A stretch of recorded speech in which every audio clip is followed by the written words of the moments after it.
Hey friends, it's Julia with the blog Farmhouse Harvest. Today I'm going to take you along and show you how to make a delicious and really actually very easy Boston butt pork roast.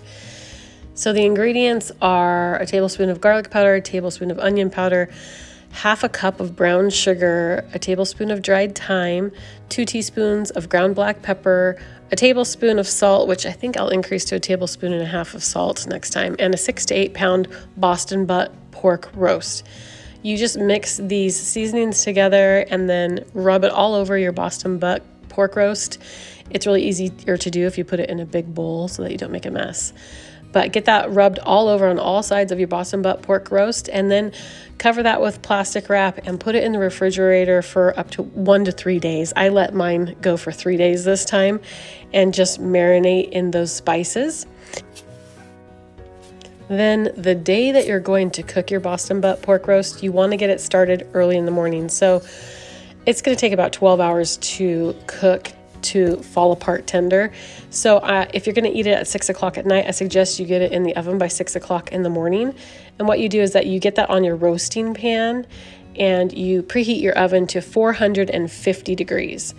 And let your roast sit out on the counter while your oven's preheating so it can come closer to room temperature.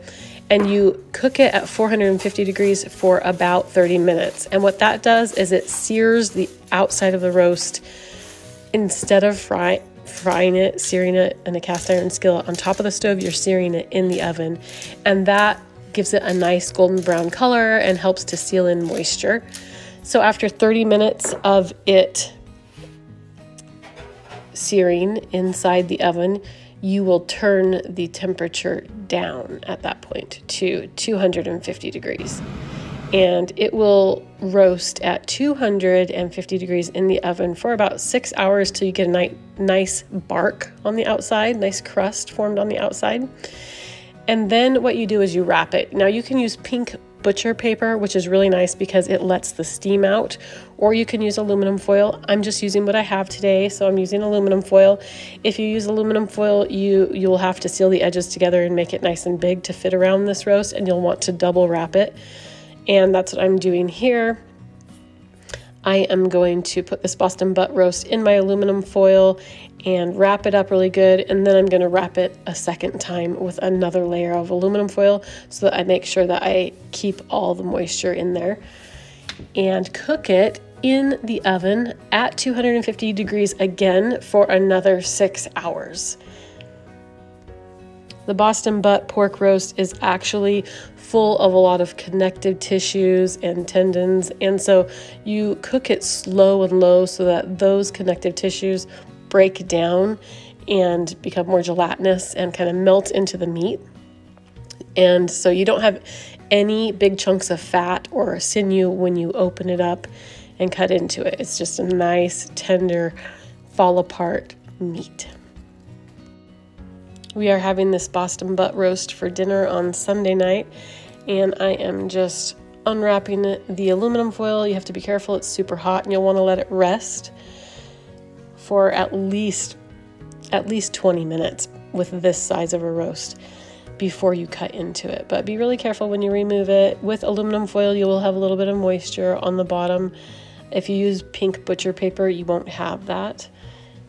And so just open it up, put it on a cutting board, let it rest for about 20 minutes, and then as you cut into it, it will fall apart.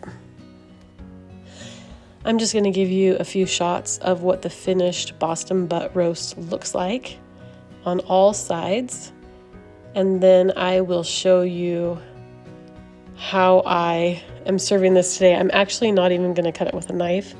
I am just going to pull it apart with forks, and we will enjoy it like that with some homemade rolls and barbecue sauce.